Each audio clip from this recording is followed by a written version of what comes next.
Normally behind the camera, on Wednesday, TV producer Bao Choy was the subject of media attention as she faced her first day on trial. Sorry, I cannot speak much before the legal proceedings.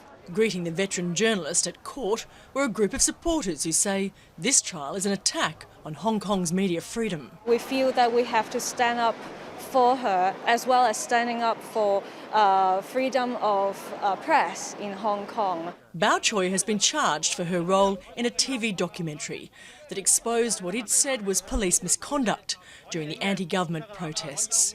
Central to the investigation are allegations police colluded with a group of gang members who violently attacked pro-democracy supporters in a train station in 2019. Choy used a government database to identify the owners of vehicles near the location that night. Police say that information was obtained illegally.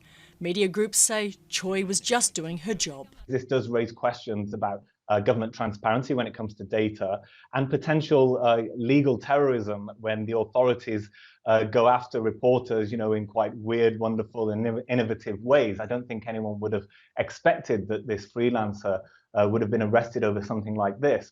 This trial has intensified concerns over media censorship in Hong Kong. This territory was once a bastion of press freedom in Asia. It's now fallen to 80th in the World Press Freedom Index. And the introduction of Beijing's national security law in July last year has increased the risks for journalists reporting on potentially sensitive subjects. Media tycoon Jimmy Lai has been arrested in recent months and remains in jail.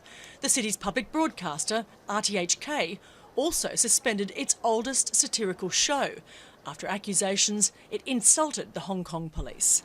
Some international media organisations, including the New York Times, have moved the Asia digital hub and a third of their staff to South Korea. There has been an ongoing restriction or restricting of the base for free reporting in Hong Kong.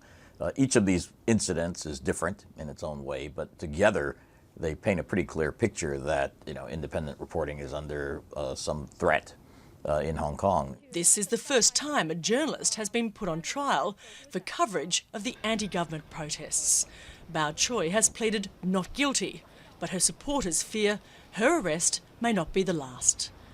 Clarke, Al Jazeera, Hong Kong.